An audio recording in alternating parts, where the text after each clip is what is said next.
Boa noite, irmãos. Graça e paz do nosso Senhor Jesus Cristo. Sejam todos muito bem-vindos.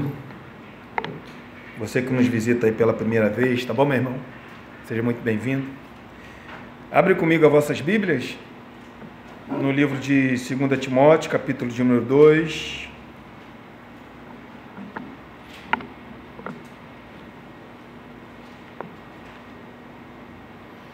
Irmãos, quando acabar o culto, não vá embora, tá bom? Todo último culto aqui, nós temos o culto aqui que titulamos culto coenonia. Vocês que nos visitam pela primeira vez, não vá embora, tá bom? Tem um lanche ali, a gente vai lanchar, tá bom? Tá bom, minha irmã? Tá bom, meu irmão? Não vão embora, a gente bate um papo, tá bom, meu senhor? Não vai embora não, tá? Vamos ficar aí pra gente lanchar junto.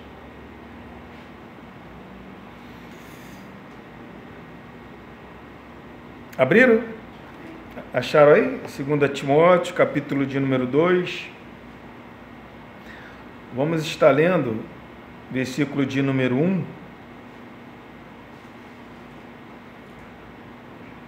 Diz assim, olha: Tu, pois, filho meu,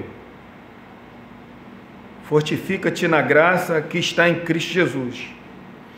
E o que de minha parte ouvistes através de muitas testemunhas, isso mesmo transmite a homens fiéis e também idôneos, para instruir a outros. Participa dos meus sofrimentos como bom soldado de Cristo. Nenhum soldado em serviço se envolve em negócio desta vida, porque seu objetivo é satisfazer aquele que o arregimentou. Igualmente, o atleta não é coroado se não lutar segundo as normas. O lavrador que trabalha deve ser o primeiro a participar dos frutos. Pondera o que acabo de dizer, porque o Senhor te dará compreensão em todas as coisas. Lembra-te de Jesus Cristo, ressuscitado de entre os mortos, descendente de Davi, segundo o meu evangelho, pelo qual estou sofrendo a tal algema, como malfeitor. Contudo, a palavra de Deus não está algemada. Por esta razão, tudo suporto por causa dos eleitos, para que também eles obtenham a salvação que está em Cristo Jesus, com a eterna glória. Fiel é esta palavra. Se já morremos com Ele, também viveremos com Ele. Se perseveremos, também com Ele reinaremos. Se o negarmos, Ele por sua vez nos negará. Se somos fiéis, Ele permanece fiel, pois de maneira nenhuma pode negar-se a si mesmo. Vamos orar. Senhor, obrigado, Santo Deus, por essa palavra. Já oramos a Ti, Senhor, pela manhã, às 8 horas. Estávamos aqui, clamamos o Teu santo nome, meu Pai. Já cantamos, louvamos o Teu santo nome, ofertamos a Ti, e agora, Senhor, vamos ouvir a Tua palavra. Nos capacita, Senhor, para nós podermos entender a Tua palavra. Que o Senhor possa me instruir, Senhor, para que eu possa falar com o Teu povo aquilo que é bíblico, aquilo que é sagrado, aquilo que é santo, Deus. Porque não tem outra maneira, Senhor, da alma do Teu povo ser edificada, se não for através da Tua palavra que é sacra. Abençoa, Senhor, nossa vida, Deus, nosso coração, nosso entendimento, para que nós possamos sair daqui entendendo a Tua palavra, Senhor. Já falamos, Senhor, sobre soldado, sobre atleta, agora nós vamos falar sobre lavrador, Senhor. Aquece o nosso coração segundo a Tua palavra, Pai. Pois assim nós choramos e já Te agradecemos. Amém, Jesus. E amém. Podem se assentar, irmãos.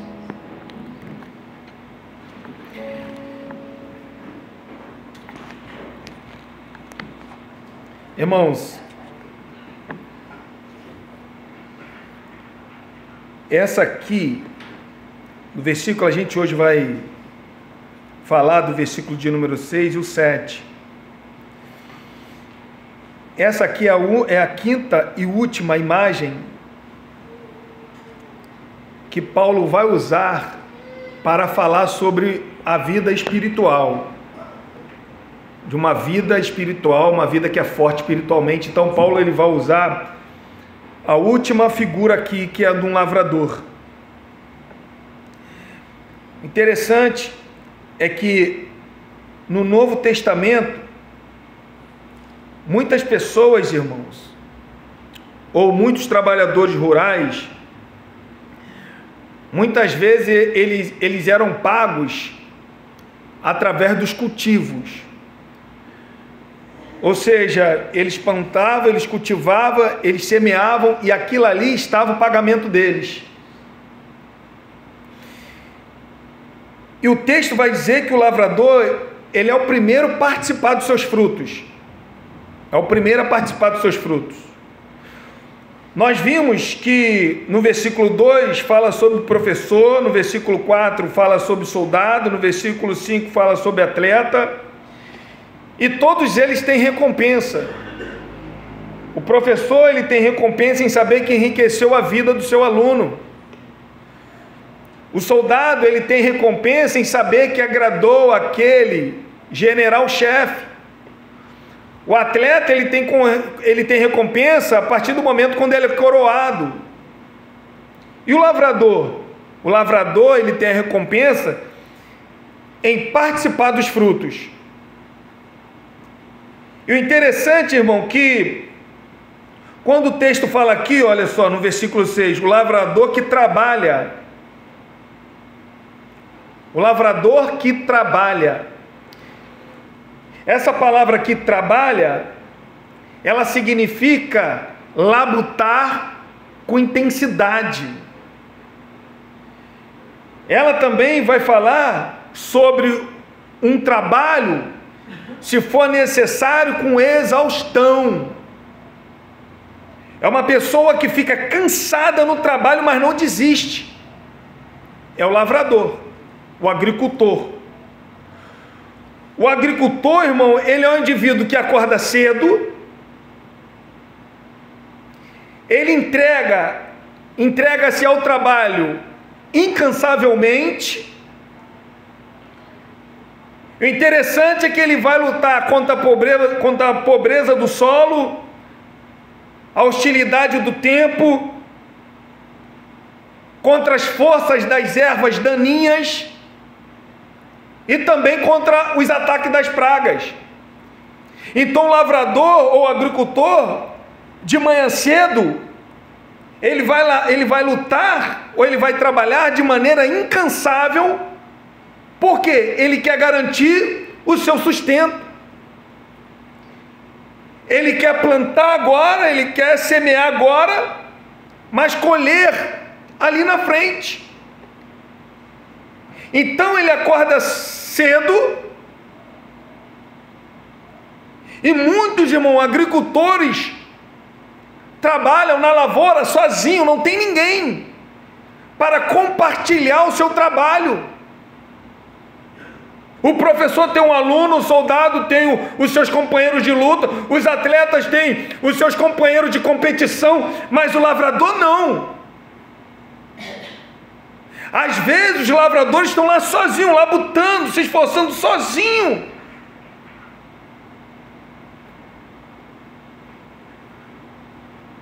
E muitos crentes passam por isso.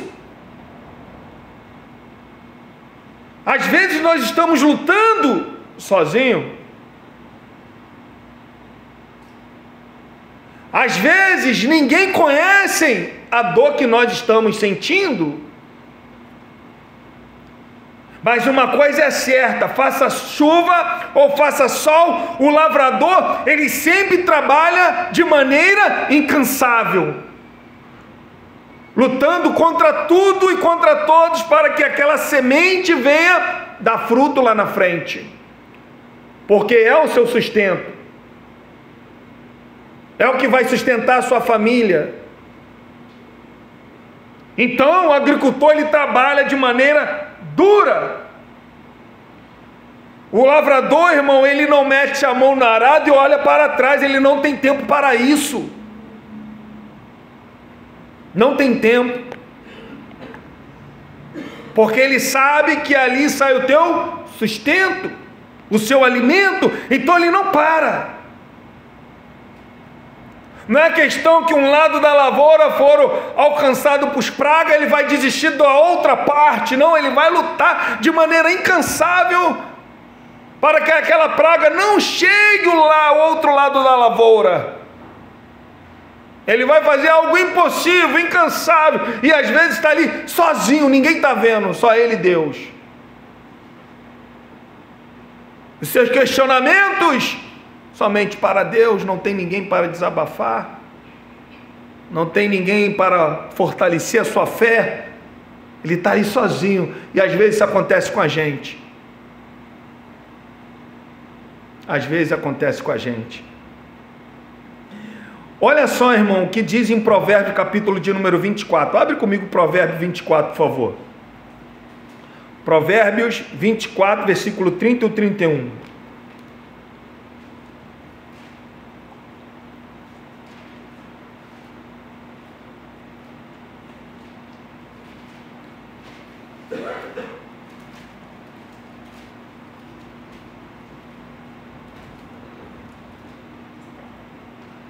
Acharam? Olha o que diz: passei pelo campo do preguiçoso, e junto à vinha do homem, falto de entendimento, eis que tudo estava cheio de espinho, e as suas superfícies cobertas de urtigas, e o seu muro de pedras em ruínas.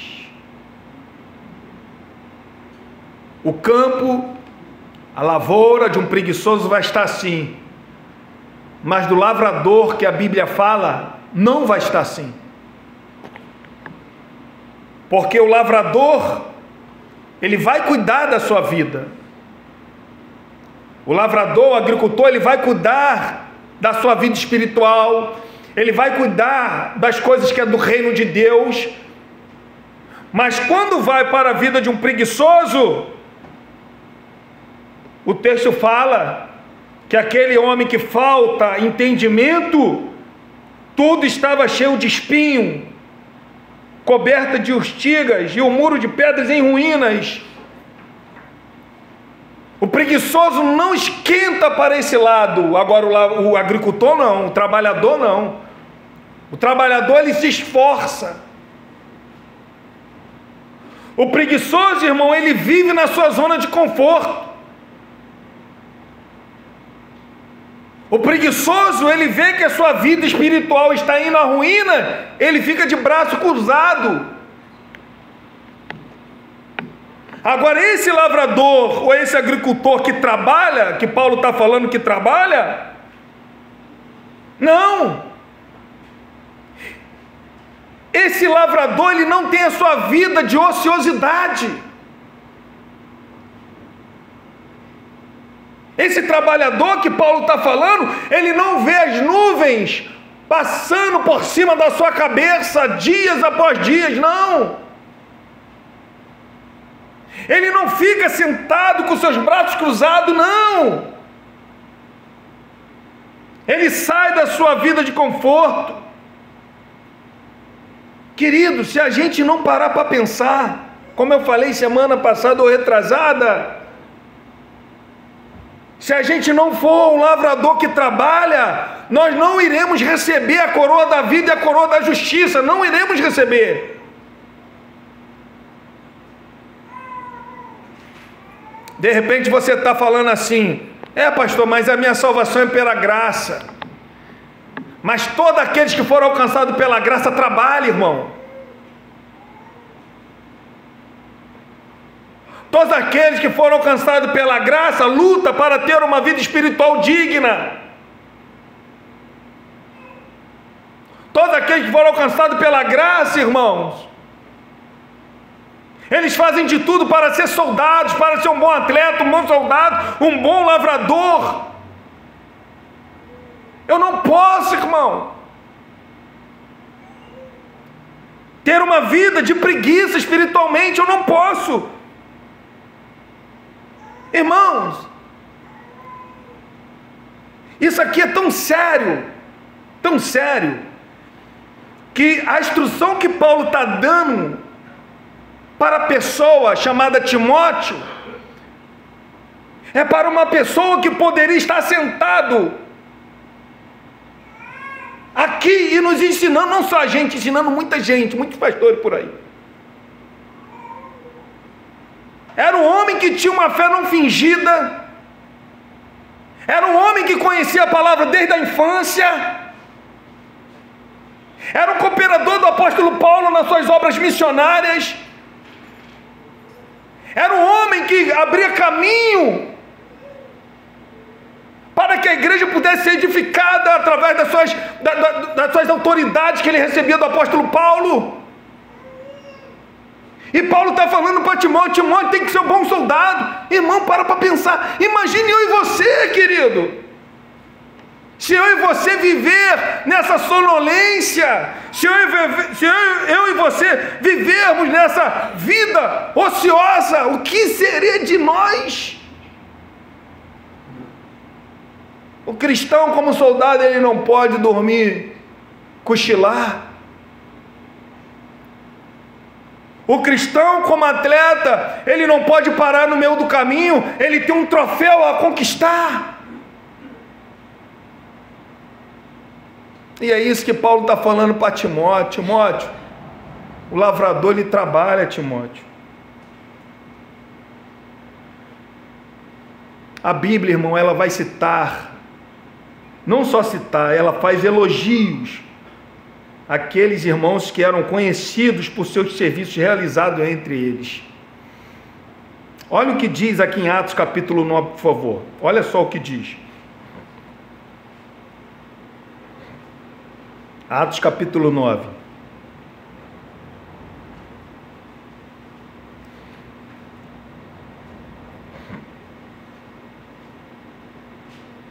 Temos que sair da nossa zona de conforto, irmão.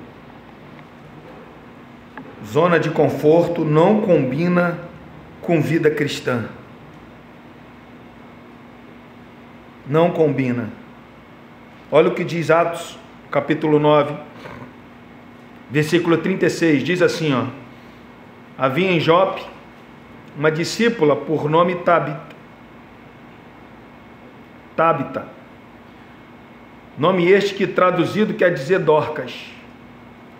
Era ela, olha só, notável pelos quê? Pelas obras e esmolas que fazia. Era uma mulher notável. Você sabe o que é ser notável? Era uma cidade que todas as pessoas conheciam, porque era uma mulher que as pessoas ficavam ali, ó, reparando ela. Mas o que essa mulher fazia não prejudicava ninguém. O que essa mulher fazia beneficiava era as mulheres. Ao ponto do livro de Atos falar que ela era uma mulher notável entre as mulheres. Olha o que acontece com essa mulher, e olha o que as suas beneficiadas fazem a favor dela. Olha só o que diz aí, olha. Versículo 37. Ora, aconteceu naqueles dias que ela adoeceu e veio a morrer. E depois de a levarem, puseram-na no cenáculo. A mulher está lá morta, mortinha da Silva. Essa mulher, notável. Olha só, versículo 38, como Lida era perto de Jope, ouvindo os discípulos que Pedro estava ali, enviaram-lhe 2 homens que lhe pedissem: não demores em vir ter conosco. Pedro atendeu e foi com eles.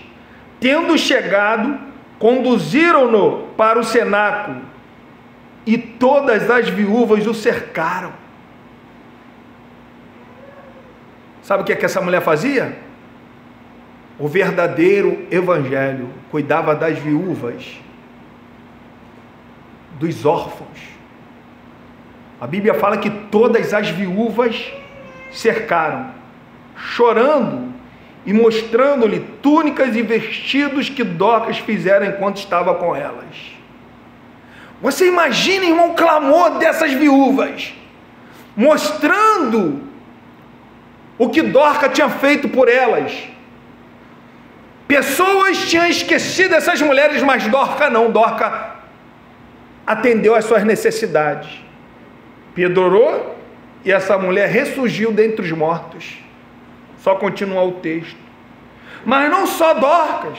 Abre comigo em Filipenses capítulo 2, versículo 25 ao 30. Olha, irmão, como que a Bíblia, ela faz elogios a pessoas que prestaram um ótimo serviço ao Evangelho. Olha só o que diz. Filipenses capítulo 2, versículo 25. Julguei, todavia, necessário mandar até vós Epafrodito. Por um lado, meu irmão, cooperador e companheiro de lutas. E por outro, vosso mensageiro e vosso auxiliar nas minhas necessidades. Visto que ele tinha saudade de todos vós e estava angustiado, porque ouviste que adoeceu. Com efeito, adoeceu mortalmente. Paulo está falando, olha, ele adoeceu e a doença dele foi doença de morte, levá-lo à morte. Deus, porém, se compadeceu dele, e não somente dele, mas também de mim, para que eu não tivesse tristeza sobre tristeza. Por isso, tanto mais me apresso em mandá-lo, para que, vendo-o novamente, vos alegreis, e eu tenha menos tristeza. Olha só, olha o elogio aqui deste homem. Porque ele adoeceu e a doença foi uma doença mortal. O que o levou a ele? Olha o texto, o que o texto diz. Recebei-o, pois, no Senhor, com toda alegria, e honrai sempre a homens como este, visto que, olha o que levou esse homem, irmão, a uma doença tão grave. Olha o que o texto diz. Por causa da obra de Cristo. Esse homem se entregou por causa da obra de Cristo. Continuando o texto, chegou ele à porta da morte e se dispôs da própria vida. É um homem que trabalha incansavelmente, e a Bíblia elogia pessoas assim. E eu te pergunto, irmão, olhando para nós, será que nós somos esse tipo de lavrador que trabalha? Ou será que nós somos o lavrador que deixa as ervas daninhas, pragas invadirem a nossa vida, destruir a nossa vida, roubar a nossa fé? O lavrador, ele trabalha. Paulo está falando, o lavrador que trabalha, o lavrador que acorda cedo, o lavrador que luta contra tudo e todos. Nós temos que ser esse tipo de lavrador. Nós temos que ser assim, querido. É claro, irmãos, que o lavrador, ele prepara todo o terreno, mas ele não tem poder para dar vida à semente. O único que tem poder para dar vida à semente e fazer a semente crescer é Deus. Mas o que o lavrador tem que fazer? A sua parte. O que eu tenho que fazer? A minha parte. Eu não tenho um poder para dar vida a ninguém, crescimento a ninguém, mas quem faz? É Deus. E é por isso que nós trabalhamos. Se nós abrirmos aqui, no Evangelho de João, capítulo 1. Olha o que diz o Evangelho de João, capítulo 1, por favor. Versículo 12. Olha quem é que dá vida. É Deus. Olha o que o texto diz. Mas, versículo 12, capítulo 1 do Evangelho de João. Mas a todos quanto receberam, deu-lhes o poder de serem feitos filhos de Deus, a saber, aos que creem no seu nome, os quais não nasceram do sangue, nem da carne, nem da vontade do homem. Nasceu de quem, irmão? De Deus. Quem é que dá vida à semente? Deus. Por que a pessoa crê em Deus? Porque nasceu de Deus. Eu não posso crer em Deus sem ter nascido de Deus. Eu só creio em Deus porque eu nasci de Deus. Então eu creio em Deus. Quem é que dá crescimento? Abre comigo em 1 Coríntios capítulo 3, por favor.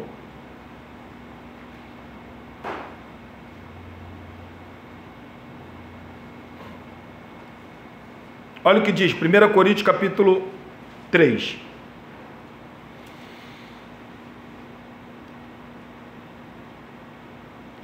Acharam? Versículo 7. De modo que nem o que planta é alguma coisa, nem o que rega, mas Deus que dá crescimento, o crescimento. Ora, o que planta e o que rega são um, e cada um receberá o seu galardão, segundo o seu próprio trabalho. Porque de Deus somos cooperadores. Lavoura de Deus, edifício de Deus sois vós. O que Paulo está falando? Paulo plantou, Apolo regou, mas quem é que dá crescimento? É Deus. Existiu uma confusão aqui na igreja de Corinto. 4 grupos aqui falando, um era de Jesus, outro era de Pedro, Paulo e Apolo. E Paulo está falando, não, quem dá crescimento, quem é? É Deus. Mas o que nós somos? Nós somos cooperadores, lavouras de Deus. Então nós temos o nosso trabalho a fazer. Nós temos o nosso trabalho a fazer. Mas sabemos que quem dá vida e de crescimento, quem é? É o próprio Deus. Irmãos, qualquer outro trabalhador, o lavrador ou agricultor, ele sabe que não existe resultados rápidos. Se você for ver, uma vez eu tentei fazer uma hortinha lá em casa. Botei dentro de caixote. Comprei essas sementinhas. Aí fiz conforme o camarada falou da internet. Tampei, fiz bonitinho. E lá deu praga. Eu vi as folhinhas dos alface sendo tudo comida. Eu falei, como é que eles entraram aqui? E entraram. Quando eu olhava assim atrás das folhinhas, praga, eu até desisti. Deu alguma coisa lá, a Michele até tirou lá, gente, mas eu não fiz mais, desisti. Não era a minha área. Mas eu vi que eu plantei aquilo ali, todo dia eu jogava um pouquinho de água, o negócio ia crescendo. Não é um resultado rápido, é um resultado demorado. O meu vizinho foi para Minas Gerais, trouxe um pé para mim de café. Eu plantei um tempo já, ele está desse tamanho, dentro de um vaso, está desse tamanho assim, mais ou menos. Ainda não deu um caroço. E olha quanto tempo tem. É demorado. Então o trabalhador, ele sabe que o resultado não é rápido. Então, irmão, nós também, assim a nossa vida, o resultado não é de imediato. Nós temos o quê? Que trabalhar. Às vezes, irmão, nós estamos trabalhando e não estamos vendo resultado, desistimos, e não é assim. O agricultor que Paulo está falando, ele sabe que o resultado muitas vezes demora. Às vezes demora. Às vezes você entrou na igreja ontem e já quer ter a maturidade do pastor e não vai ter, porque é coisa que leva tempo. É por isso que Paulo falou para Timóteo: Timóteo, não pode ser neófitos pastores, não pode ser novos convertidos, tem que ser pessoas que tem tempo de conversão, maturidade. Às vezes, irmão, nós ficamos ali na empolgação. Entrei para a igreja agora, eu tenho que ser santo, eu tenho que me tornar santo. Não, você já é santo. Mas quem disse que as coisas que você carregou do mundo, você vai abandonar de imediato? Às vezes demora. Às vezes demora. Às vezes uma pessoa se converte e leva tempo para deixar o cigarro. Às vezes demora. Às vezes a pessoa se converte e leva tempo para deixar palavras chulas. Às vezes demora.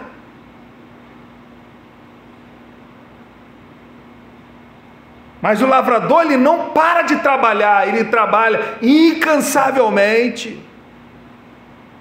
Incansavelmente. É o que Paulo falou para Colossenses capítulo 1, versículo 13. Ele nos tirou do império das trevas e nos transportou o reino do Filho do seu amor. Você tirar uma planta que já está arraizada nessa terra aqui, tirar ela daqui, colocar ela num vaso em outra terra, você vai ver que ela vai murchar. Depois que ela vai florescer novamente, até se acostumar com essas raízes. Às vezes a conversão de um irmão demora. Não é a conversão que demora, estou falando ele abandonar certos costumes que o carregou anos e anos no mundo, às vezes demora. Mas o que o trabalhador tem que fazer? Trabalhar incansavelmente, irmão. Olha o que o 1 Coríntios capítulo 15 vai dizer, por favor. 1 Coríntios capítulo 15.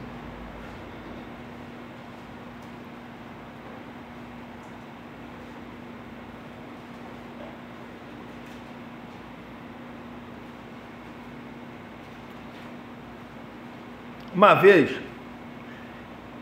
tinha um grupo de jovens, de irmãos. Aí teve um que era lá do grupo deles, veio conversar comigo. Aí eu sentando, eu conversei, eu falei para eles: cara, o que acontece? Vocês estão indo a 120, cara. A estrada está pedindo 60. Irmão, eu tinha que ver os irmãos, todo dia monte, todo dia não sei o que, todo dia. Tinha se convertido, tá naquele primeiro amor. Eu já tinha passado por aquilo ali, eu sabia. Experiência, já sabia já o que ia dar. Eu falei: irmão, a estrada está pedindo 60, vocês estão andando 120, cara. Uma hora o carro de vocês não vai fazer a cor, vai capotar. Não deu outra. Um por um saindo. Pá, pá, pá, pá, pá, pá. Não é praga não, irmão, é experiência. A Bíblia está mandando a gente 60, a gente quer ultrapassar a vontade de Deus. E o pior, às vezes eu como pastor, eu quero que vocês caminhem como andando 120. E Deus está falando: não, Alex, agora eles têm que andar 60. Eles vão andar 60, depois vão para a estrada 70, depois vai para 80. Não, mas eu como pastor, não. Eu taco um fardo em cima de vocês que eu mesmo não suportei do passado. E não é assim, querido. Não é assim. Existe um tempo para nós. Por isso que eu não posso ficar desesperado. Nem você, ficar desesperado. E o que nós temos que saber? Trabalhar, de contínuo, incansável. Olha o que o texto diz aqui em 1 Coríntios capítulo 15, versículo 58, por favor. Portanto, meus amados irmãos, sede firmes e inabaláveis. São duas palavras aí que aparentemente são iguais. Firmes e inabalável. Aparentemente, mas não são. Quando se fala firme aqui, Paulo está falando tipo uma pessoa sentada. Você sentada aí. Um exemplo. O Léo está sentado, não está, Léo? Mas o Léo pode se mexer, não pode? Está sentado, está firme ali, está sentado. Se mexe. Sentado, firme. Mas quando agora Paulo vai falar inabalável, ele não se mexe. Entendeu? Firme, você tem que estar firme. Mas agora não. Vai ficar inabalável, O que Paulo está ensinando? Para a gente ser firme, inabalável, na palavra de Deus. É isso que o contexto vai dizer. Na ressurreição de Cristo, na palavra de Deus. Os falsos mestres estavam entrando, trazendo um montão de vício, um montão de mania, que não era segundo a palavra de Deus. E Paulo está falando, fique firmes e inabaláveis. Firme e inabalável. Contra quem? Contra as heresias. Contra quem? Contra o pecado. Contra essas coisas. Por quê? Olha a continuidade do texto. E sempre o quê? Abundante. Aí, Você tem que estar firme e inabalável contra as coisas mundanas, contra aquilo que te afasta de Deus. Mas para a obra de Deus, eu não tenho que estar firme e inabalável, eu tenho que estar o quê? Abundante, eu tenho que trabalhar, eu tenho que trabalhar a ponto de transbordar. É isso que Paulo está falando. Porque eu trabalho no Senhor, irmão. Quando você busca ter uma vida, um lavrador, um agricultor, que trabalha, quando você vê esse lado teu, você está trabalhando no Senhor. No Senhor. E o que o texto diz? Por quê? No Senhor, o vosso trabalho não é vão. Existe, irmão, uma recompensa. Todo sacrifício nosso aqui nessa terra, existe o quê? Uma recompensa. Uma recompensa. Agora o nosso trabalho tem que ser aonde? No Senhor.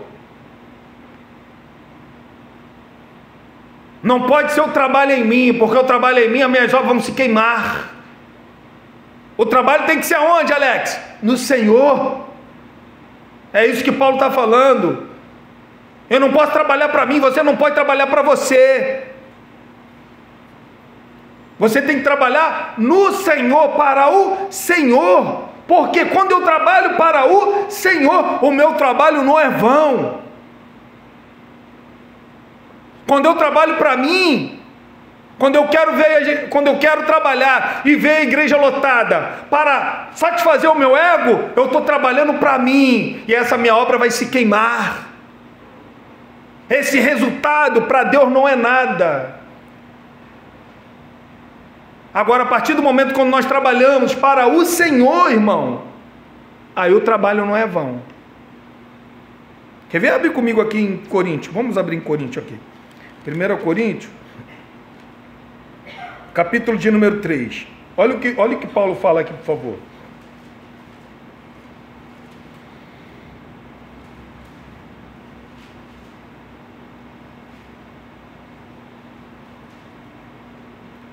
Acharam? 1 Coríntios, capítulo de número 3. Olha o que Paulo fala aqui, olha. Capítulo de número 10. Capítulo 3, versículo 10. Olha só, olha como que isso aqui é interessante, irmãos. Olha. Acharam aí? Versículo 10. segundo a graça de Deus que me foi dada, lancei o fundamento como prudente construtor, e outro edifica sobre ele. Qual o fundamento que ele lançou? Cristo. Quando ele chegou em Corinto, ele pregou o quê? Cristo. Qual foi o fundamento? Cristo. O evangelho de Paulo era segundo Cristo. Então o fundamento dele é Cristo. Aí ele está falando assim, ó, outro edifica sobre esse fundamento. Apolo estava edificando sobre quem? Sobre o fundamento do apóstolo Paulo, sobre Cristo. Ele continua falando, ó, porém, cada um veja o que, irmão? Como edifica. Você, eu, temos que ver como nós estamos edificando esse fundamento. Versículo 11, ó, porque ninguém pode lançar outro fundamento, além do que foi posto, o qual é Jesus Cristo. Contudo, se o que alguém edifica sobre o fundamento é ouro, prata, pedras preciosas, madeira, feno, palha, manifesta se tornará a obra de cada um, pois o dia a demonstrará, porque está sendo revelada pelo fogo, o qual seja a obra de cada um, próprio fogo, o próprio fogo o provará. Ou seja, se a nossa obra, trabalho está sendo no Senhor, o fogo vai provar se é realmente no Senhor ou não. Claro que aqui não está falando sobre perda de salvação, mas está falando sobre o nosso trabalho para o Senhor. Como lavrador, um bom trabalhador para o Senhor, para quem nós estamos trabalhando? E Paulo está falando para Timóteo, Timóteo, o lavrador, ele trabalha. A segunda parte ele vai falar assim, ó, deve ser o primeiro a participar dos frutos. Aqui, irmão, nós não sabemos o que Paulo ele está se referindo sobre participar dos frutos. Existem duas opiniões aqui. Pode ser sobre uma colheita da sua vida em santidade, ou pode ser também a colheita da conversão. Porque, abre comigo em Gálatas 6, capítulo 6, versículo 8. Olha o que diz em Gálatas 6, versículo 8, por favor.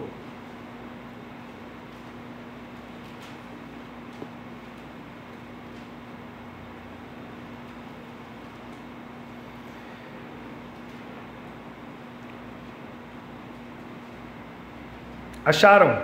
Diz assim, olha, porque o que semeia para a sua própria carne, da carne colherá corrupção, mas o que semeia para o Espírito, do Espírito colherá o quê? Então alguns acreditam que Paulo está falando aqui, ó, que participar dos frutos pode ser a sua vida de santidade, a sua vida separada para Deus, ou pode ser também de conversões das pessoas. Acompanhe comigo em Filipenses capítulo 1, por favor. Filipenses capítulo 1.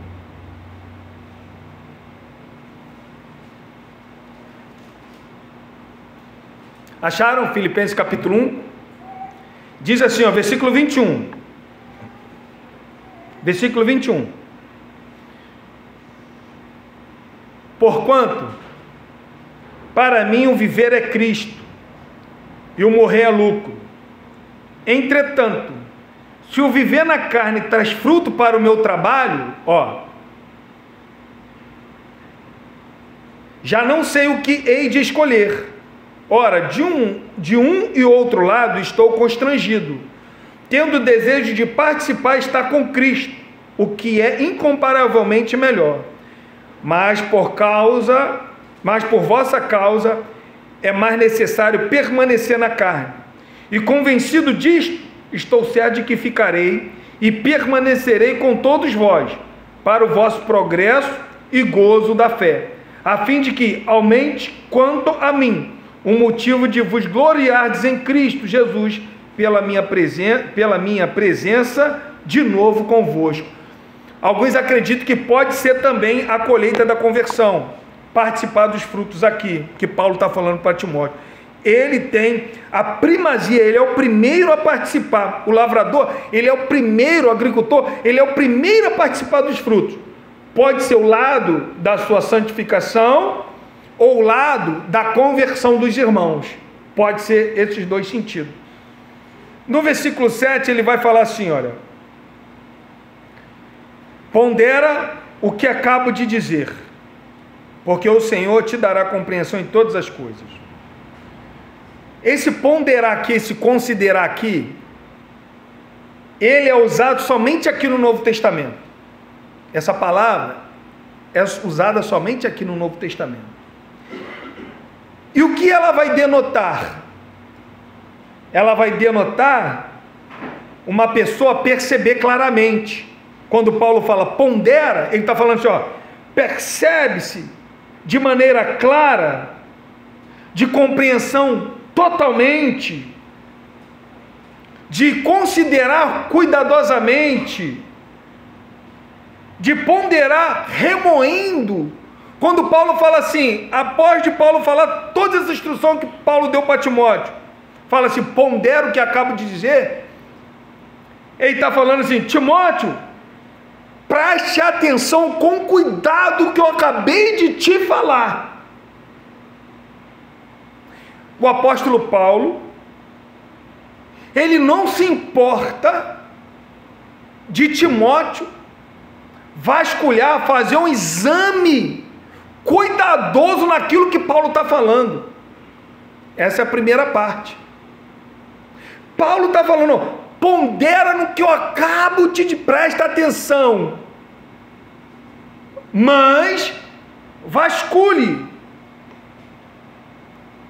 mas examine o que eu acabei de te falar. Entenda bem, irmão, Paulo sabia que ele estava escrevendo, o que ele estava escrevendo era algo sagrado. Ele tinha toda a certeza. Acompanhe comigo ainda aí, capítulo 2, a gente não vai falar, mas lá para frente a gente fala. Olha só no versículo de número 8, olha o que ele fala. Ele está mandando Timóteo ponderar. Olha só no versículo 8 o que ele fala. Lembra-te de Jesus Cristo, ressuscitado dentre os mortos, descendente de Davi, o quê? Segundo o quê? O meu evangelho.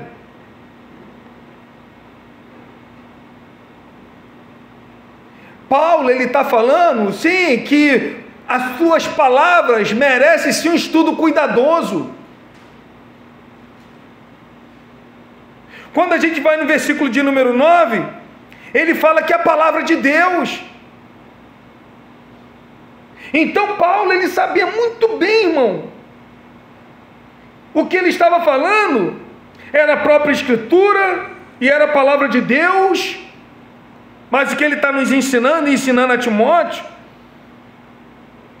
é que, irmão, buscar a iluminação, seu estudo, é agir como um lavrador que deseja colher sem semear. Você busca iluminação, mas sem estudo da palavra, você não vai semear. São coisas que não tem como desassociar, elas andam juntas. A iluminação e a palavra. Pondera o que eu acabo de te dizer. Vasculhe de maneira cuidadosamente o que eu tenho te falado, Timóteo. O que eu tenho te falado. Olha no versículo, olha a segunda parte agora. Porque o Senhor te dará compreensão em todas as coisas. Timóteo, é o Espírito Santo que é o autor das Escrituras. O mesmo autor que inspirou os autores a escrever as Escrituras é o mesmo que ilumina a nossa mente para a gente compreender as Escrituras. Não é dois tipos de pessoas, é uma única pessoa.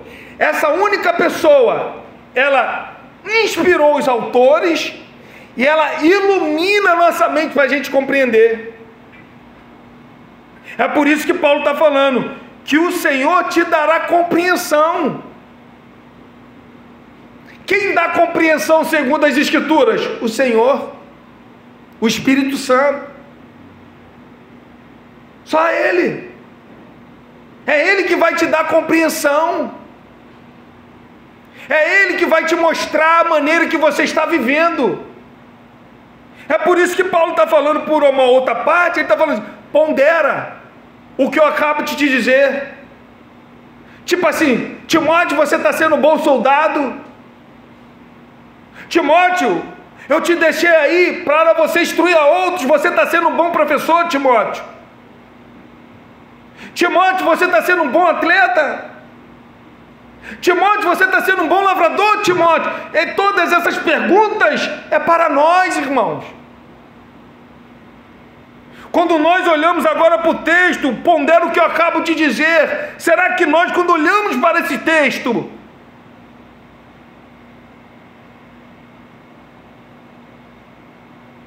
nós estamos do lado positivo ou do lado negativo? Quando eu olho para esse texto, será que eu estou buscando e estou me fortalecendo na graça que está em Cristo Jesus? Será que eu estou sendo um bom professor, instruindo aos outros? Será que eu estou sendo um bom soldado? Um bom atleta, um bom lavrador, um trabalhador? Como que eu estou? E como que você está? Essa é a pergunta, irmão. Como eu e você estamos? Quanto você tem se esforçado, irmão? Quanto que eu tenho me esforçado? Qual é o grau de dedicação da minha parte para as coisas de Deus? Da sua parte? Qual é o grau de dedicação? Será que você é um lavrador que trabalha? Um lavrador que fica sentado de braços cruzados, vendo o vento carregado passando por cima da sua cabeça, dia após dia sem fazer nada? Como que você está? E eu, como estou? É isso que Paulo está falando para Timóteo. Às vezes, irmãos, olhando para esse texto, o Senhor vai te dar compreensão de todas as coisas. Não sou eu que estou falando. Quando nós paramos para examinar como que a nossa vida está, o Espírito Santo vai nos trazer compreensão como nós estamos, porque é só Ele. E quando você olha para as Sagradas Escrituras e compara ela com a sua vida, como que você está? Como que eu e você estamos aqui nesta manhã? E é isso que eu tenho deixado para os meus irmãos. Vou continuar versículo 8, porque não vai dar. Mas, até aqui, irmãos, eu peço a Ti, não tem como você ser um bom soldado, não tem como você ser um atleta coroado, não tem como você ser um lavrador que trabalha, não tem como, se você não seguir o primeiro versículo do capítulo 2, não tem como. Não pense que vai vir através das tuas forças. Você não tem força nenhuma, você não tem poder nenhum, Versículo 1 fala: tu, pois, filho meu, fortifica-te na graça. A única maneira de ser um bom soldado é se fortalecendo na graça de Deus. A única maneira de ser um bom atleta é se fortalecendo na graça de Deus. A única maneira, irmão, de ser um lavrador que trabalha, se fortalecendo na graça de Deus. Amém, irmãos? Que você saia daqui, irmãos, com essa palavra. E que essa palavra, irmãos, não venha ser esquecida durante essa semana. Medita nessa palavra. Vê se você está sendo um bom lavrador, um trabalhador. Vê como é que você está, como que você se encontra. Se lembra que eu falei que nós temos que ter um termômetro espiritual? Se lembra? Nós temos que ter. É o que Paulo falou. Vê se realmente vocês estão na fé ou se já desviaram. Ó, se eu estou na fé, termômetro, como que eu estou? Como que eu era? Como que eu estou agora? Como é que é? Se eu estou agora mais forte do que antes, eu tenho que ficar mais forte ainda. Mas e aí? Eu estou fraco agora? Eu não estou mais orando? Irmãos, pelo amor de Deus. Culto de oração, uma vez por mês. Começa 8h15, temos meia hora de oração. E aqui a maioria das vezes são as mesmas pessoas que estão aqui. Mesma pessoa. Isso dói, irmão. Como que a gente quer ter uma vida espiritual, de soldado, de atleta, de um lavrador, se a gente não se fortalecer? Pastor, mas eu oro a casa. Irmão, a maior alegria é orar juntamente com os irmãos. Alegria. Só ler, só ver a igreja primitiva, como que eles cresceram na oração, juntos oramos. Juntos orando. Irmão, o meu pedido a Deus é que Deus possa abrir o entendimento dos irmãos para saber a importância da oração em comunhão. A oração em comunhão. Amém, irmãos? Vem orar. Domingo que vem, outro domingo, último domingo do mês, todo último domingo do mês, estamos aqui 8 horas. Começamos a nossa oração 8h15, 8h45, já finalizou. Meia hora. Mas isso, quando os irmãos estão aqui, 1, 2, 3, traz uma alegria no meu coração. Agora, tem aqueles que faltam, irmão, não tem noção. Como que é importante a gente estar aqui, orando junto, irmão. Como que é importante, a igreja clamando junto. Isso é muito importante, isso é bom para você também. Para nós é bom, claro, para você também. Amém? Quer ser um bom soldado? Fortifica-te que é na graça de Deus. Vamos colocar de pé.